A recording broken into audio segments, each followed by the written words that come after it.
رسول اللہ صلی اللہ علیہ وسلم سے میں نے ایک حدیث سنی. یہ حدیث آپ نے سننی اور یاد رکھنی کہ اسم اعظم اللہ کا ایک ایسا اسم بھی ہے کہ جس سے اللہ کو پکارا جائے تو اللہ تعالیٰ وہ دعا فی الفور قبول کر لیتے ہیں، اسی لمحے میں، اسی وقت میں.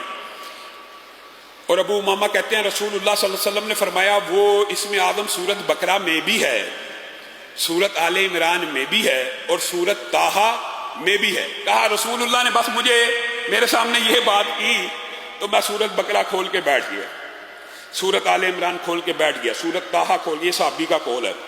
رسول اللہ سے سنا اور اس کے اوپر غور و فکر کرنے لگے کہ یہ کیا رسول اللہ نے بات کی ہے. کہا پھر میں سورت بقرہ کی اس آیت پہ پہنچا، اللہ لا الہ الا هو الحی القیوم، تو میرے ذہن میں آیا کہ اسی سے ملتی جلتی دو آیتیں آل عمران میں اور طٰہٰ میں موجود ہیں. الف لام میم، اللہ لا الہ الا هو الحی القیوم وَأَنَتِ الْوُجُوهُ لِلْحَيِّ الْقَيُّومِ.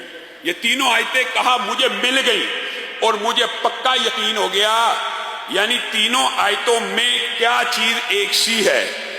اسی وجہ سے محدثین نے، اور میرے جو لانا تھے خود بڑے شیخ الحدیث تھے حافظ محمد گوندلوی رحمہ اللہ، انہوں نے اسم آدم کی دیگر احادیث اور اس حدیث کو مد نظر رکھتے ہوئے ایک وظیفہ لوگوں کو بھی اور ہماری فیملی کو بتایا کرتے تھے. اور وہ کہتے تھے کہ مجھے یقین ہے، جیسے یہ ابو امامہ کی حدیث کے الفاظ ہے اور دیگر بھی اسم آدم کے حوالے سے 3 حدیثیں موجود ہیں، میں یہ سمجھتا ہوں کہ کوئی شخص اگر اسم آدم کو پانا چاہتا ہے تو وہ یوں کہے بسم اللہ الرحمن الرحیم. یہ بسم اللہ الرحمن الرحیم بھی شامل ہے.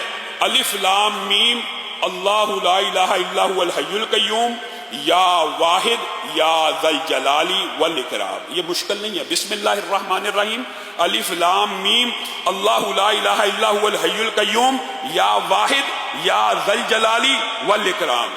اور ان کا یہ کہنا تھا، میں نے اپنے جتنے نمازیوں کو، اور اللہ کے فضل و کرم سے تحدیث نعمت کے طور پہ کہہ رہا ہوں، ان کا ہی صدقہ جاری ہے، جس ساتھی کو یہ وظیفہ بتایا کہ یہ 313 مرتبہ پڑھ کے اسم آدم کا واسطہ دے کے اللہ سے دعا کریں، آج تک ابھی تک مجھے کسی شخص نے یہ نہیں کہا کہ میری دعا قبول نہیں ہوئی. ہاں یہ ضرور کہا کہ ابھی 313 کے درمیان کئی دفعہ پڑھتے پڑھتے شیطان، اس طرح کے وظائف پڑھتے ہوئے شیطان وسوسے ڈالتا ہے، مانتے ہیں تو پورے نہیں ہو سکے.